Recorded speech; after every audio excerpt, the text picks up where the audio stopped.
जय बंसी वाले की आप सभी को।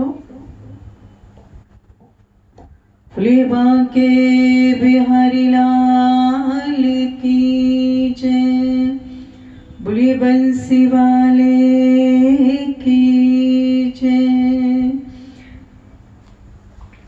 तो ये आज की कथा का प्रारंभ प्रभु के कुछ मंत्र जाप के साथ।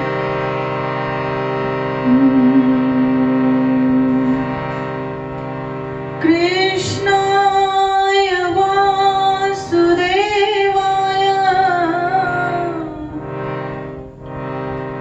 हरे परमात्मने प्रणता क्लेशनाशाय गोविन्दाय नमो नमः। वसुदेव सुतं देवं कंपासचाणूरमर्दनम् देवकी परमानन्दम्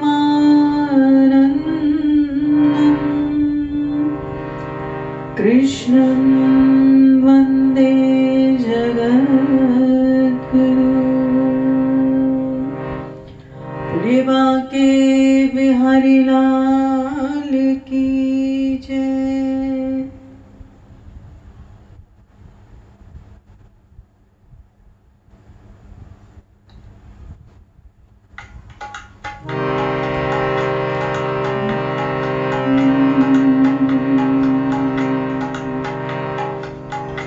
निताई गौर राधे श्याम हरे कृष्ण हरे राम। निताई गौर राधे श्याम हरे कृष्ण हरे राम। निताई गौर राधे श्याम हरे कृष्ण हरे राम। निताई गौर राधे श्याम हरे कृष्ण हरे राम।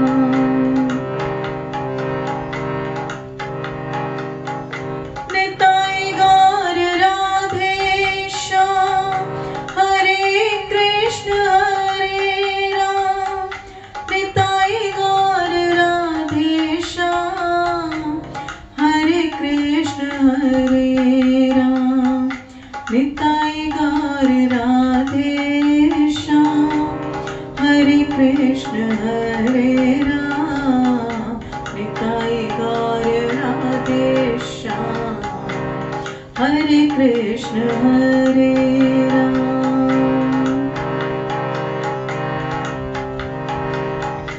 निताई गौर राधे श्याम हरे कृष्ण हरे राम। निताई गौर राधे श्याम हरे कृष्ण हरे राम। निताई गौर राधे श्याम हरे कृष्ण हरे राम। निताई गौर राधे श्याम हरे कृष्ण हरे राम। निताई गौर राधे श्याम हरे कृष्ण हरे राम। निताई गौर राधे श्याम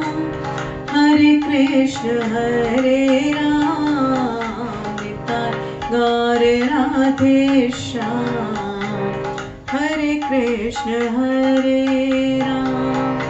निताई गौर राधे श्याम हरे कृष्ण हरे राम।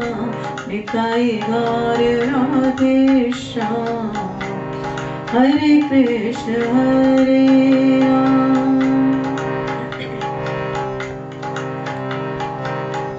निताई गौर राधे श्याम हरे कृष्ण हरे राम। निताई गौर राधे श्याम हरे कृष्ण हरे राम। निताई गौर राधे श्याम कृष्ण हरे राम, निताई गौर राधे श्याम। हरे कृष्ण हरे राम, निताई गौर राधे श्याम। हरे कृष्ण हरे राम, निताई गौर राधे श्याम। हरे कृष्ण हरे राम, हरे कृष्ण हरे राम, हरे कृष्ण हरे राम। बोलिए बांके बिहारी लाल की जय, बोलिए बंसी वाले की जय। जय जय श्री राधे, जय जय श्री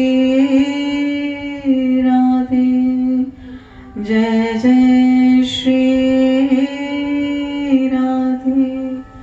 निताई गौर हरि बोल।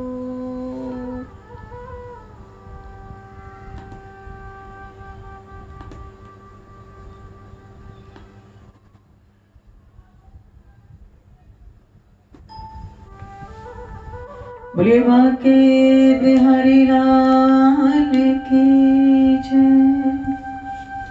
तो आज 8वां अध्याय आपके सामने।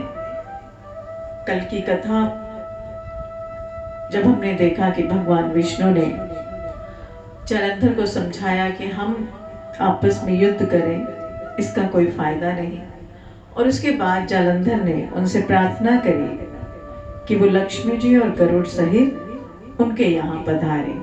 और इसके बाद जालंधर वहां से चला गया और उसके जाने के बाद उसने अच्छी तरह से अपनी प्रजा का पालन करना शुरू कर दिया।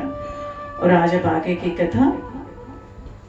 आज अहोई अष्टमी का व्रत भी है, तो आप सभी को अहोई अष्टमी की बहुत बहुत शुभकामनाएं। तो नारद जी बोले कि हे राजन, जालंधर ने हमारे वहां पहुंचने पर बहुत आदर सत्कार किया, फिर भक्ति भाव और श्रद्धा से पूजन करके विनती कर कहने लगा कि हे महाराज, कहिए आपका आगमन किस पर अभिप्राय से हुआ है और मेरे लिए क्या आज्ञा है। हमने कहा कि दैत्यराज, मैं कैलाश पर्वत पर गया था, वहां पार्वती सहित शिव अवधूत और उनका वैभव देखकर मैं चकित रह गया। अब तीनों लोकों का भ्रमण करते हुए मैंने यहाँ आकर आपकी समृद्धि भी देखी है। आपकी और शिव की समृद्धि व वैभव में किसी प्रकार का कोई अंतर नहीं,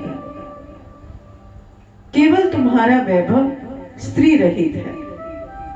कामदेव के शत्रु, राग रहित अंग पर भस्म लेपन करने वाले शिवजी के पास स्त्री रत्न के रूप में श्री पार्वती जी हैं।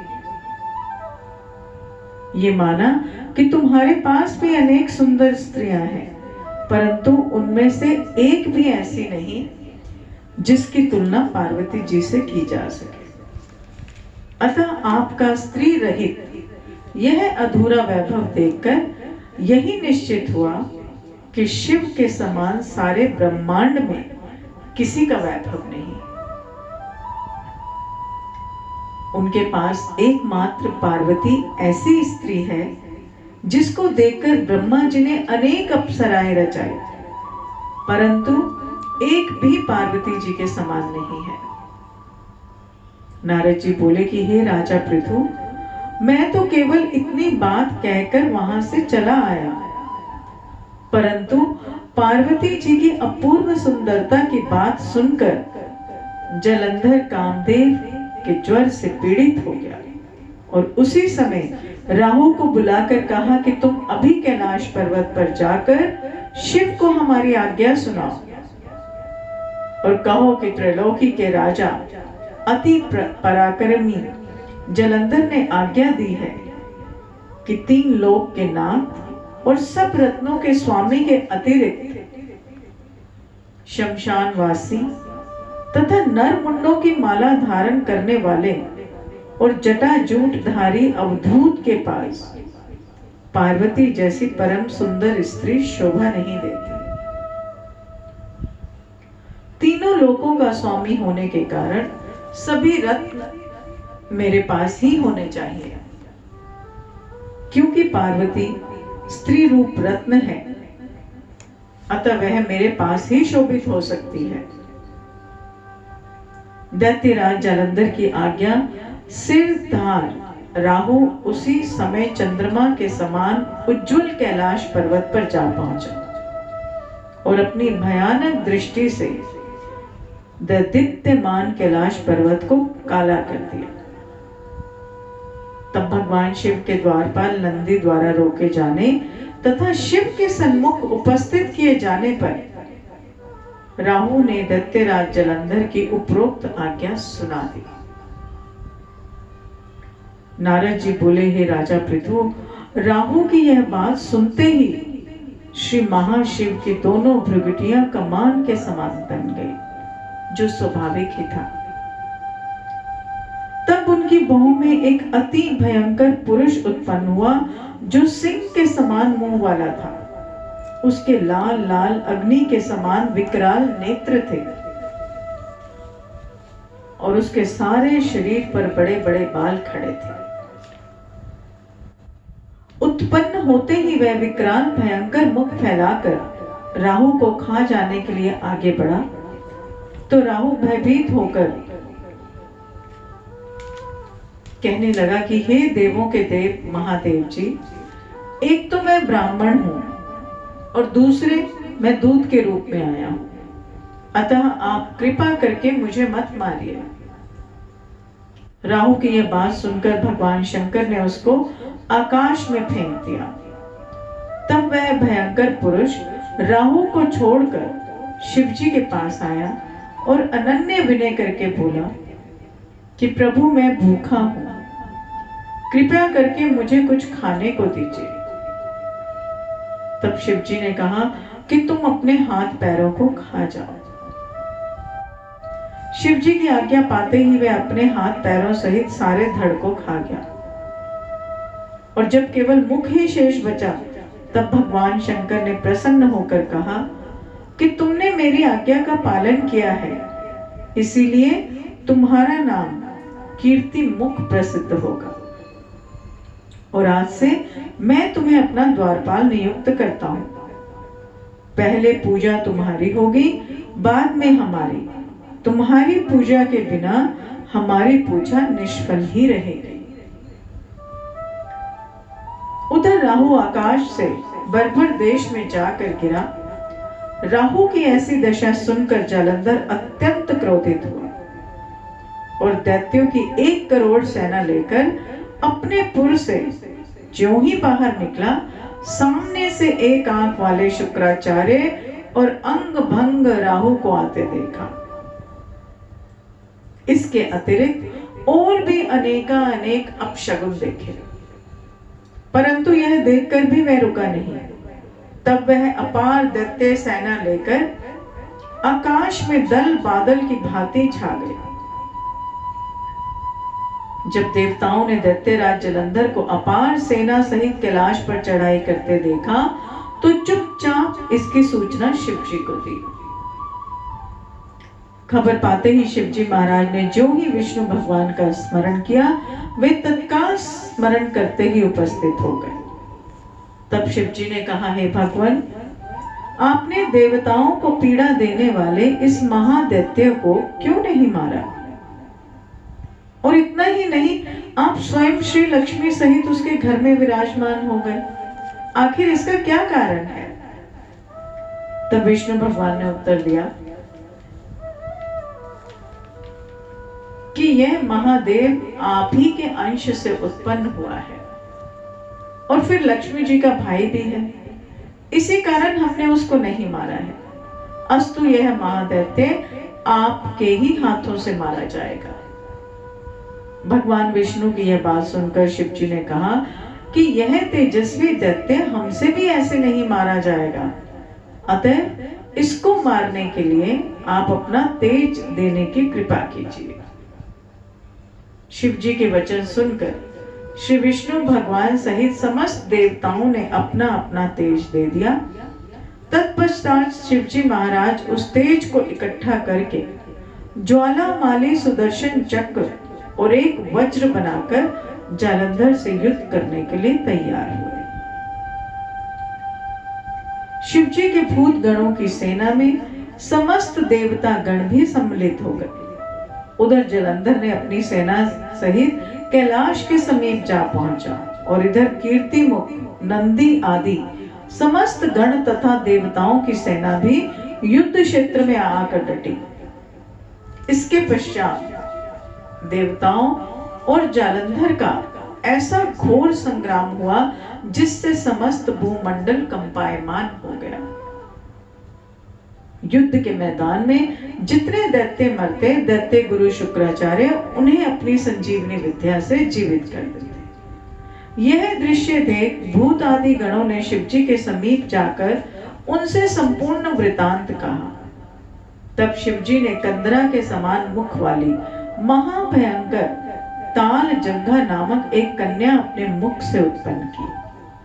यह कन्या हुंकार मारकर दैत्यों को अपने मुख में डालती हुई श्री शुक्राचार्य जी को उठाकर अलोप हो गई।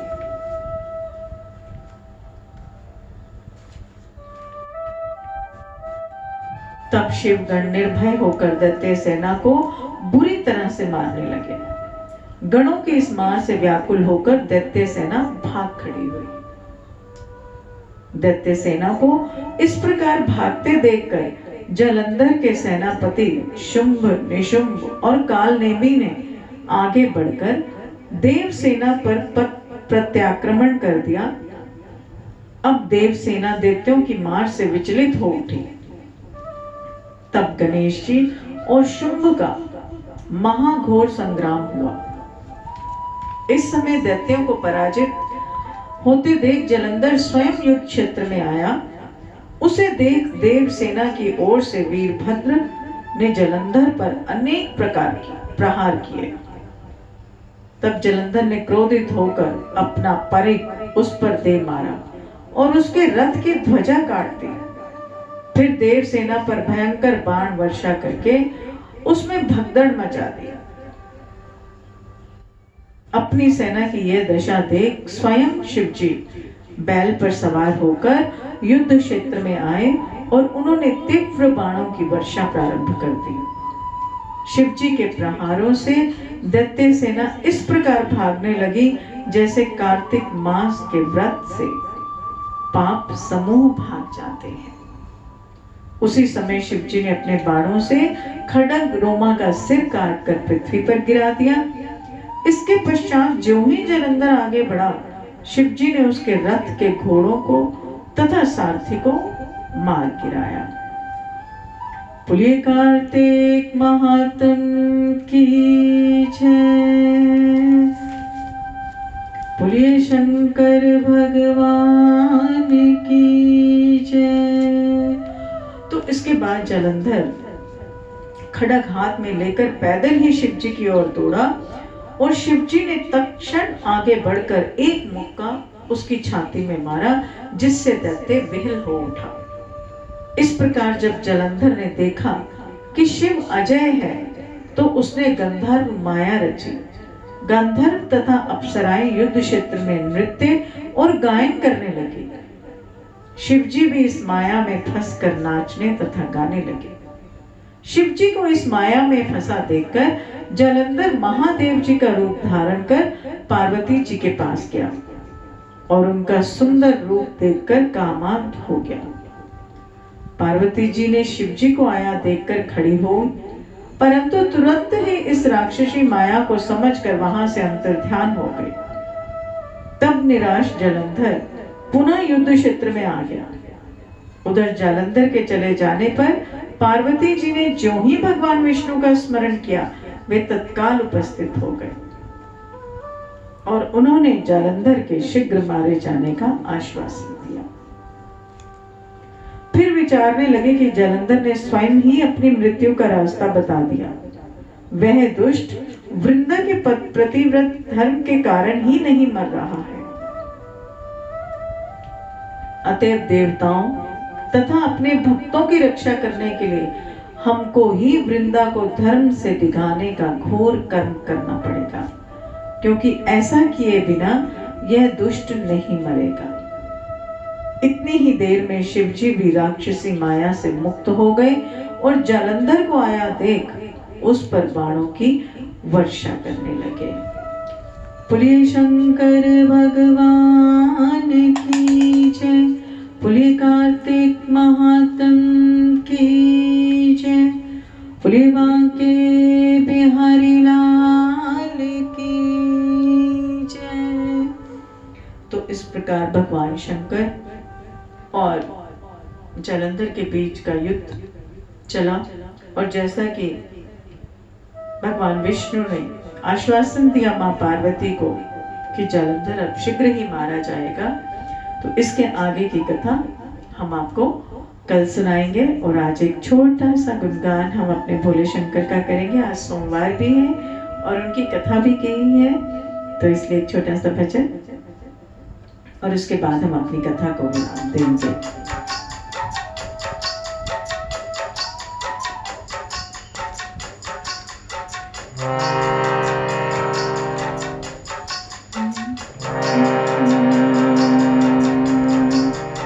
कैलाश के निवासी, कैलाश के निवासी नमो बार बार हो, नमो बार बार हो। आयो चरण तिहारे बोले तार तार तू। कैलाश के निवासी नमो बार बार हो, नमो बार बार हो।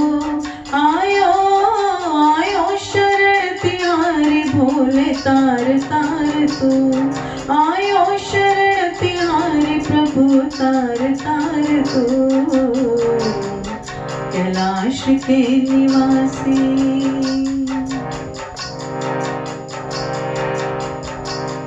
भक्तों को तूने शिव कभी निराश ना किया।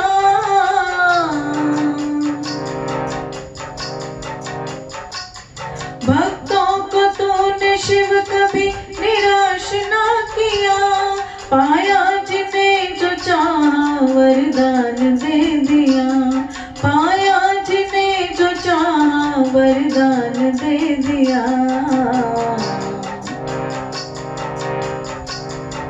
बड़ा है तेरा दायरा, बड़ा है तेरा दायरा, बड़ा दातार तू, बड़ा दातार तू। आयो आयो शरण तिहारी प्रभु तार तार तू। कैलाश के निवासी नमो बार बार हो, नमो बार बार हो। आयो शरण तिहारी भोले तार तार तू।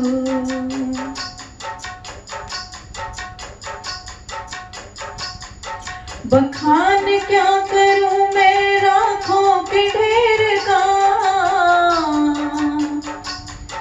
बखान क्या करूं मैं राखों के ढेर का। लपटी बबूत में है खजाना कुबेर का। लपटी बबूत में है खजाना कुबेर का। है गंगाधार, है गंगाधार मुक्ति पार ओंकार तू, है ओंकार तू। आयो शरण तिहारी भोले तार तार तू। कैलाश के निवासी नमो बार बार हो, नमो बार बार हो। आयो शरण तिहारी भोले तार तार तू। क्या क्या नहीं किया है हम क्या प्रमाण दे। क्या क्या नहीं किया है हम क्या प्रमाण दे। बसे गए त्रैलोक शंभु तेरे दान से। बसे गए त्रिलोक शंभु तेरे दान से। कैसा दान किया प्रभु ने? जहर पिया, जहर पिया जीवन दिया, कितना उदार तू, कितना उदार तू। आयो आयो शरण तिहारी, बोले तार तार तू। आयो शरण तिहारी प्रभु, तार तार तू। कैलाश के निवासी,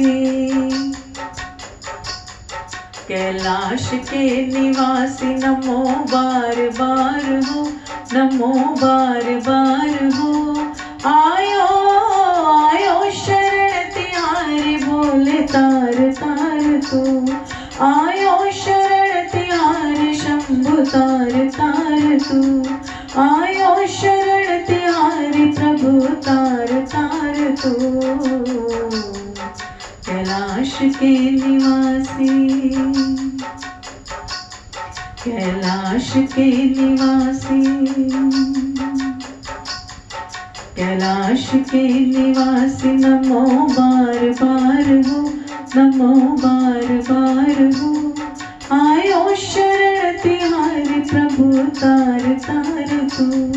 आयो शरण तिहारी शंभु, तार तार तू। कैलाश के निवासी। बोलिए शंकर भगवान की जय, बोलिए कार्तिक महात्म की जय, बोलिए गंगा मैया की जय, बोलिए तुलसी मैया की जय। तो आज की कथा को यहीं विराम देते हैं। कल फिर आपको 9वां अध्याय हम सुनाएंगे, जिसमें कि देखते हैं कि कैसे भगवान विष्णु वृंदा का पतिव्रत धर्म भंग करके जालंधर को मृत्यु प्राप्त करवाते हैं। और इसी के साथ ही प्रेम से बोलिए जय बंसी वाले की। राधे राधे।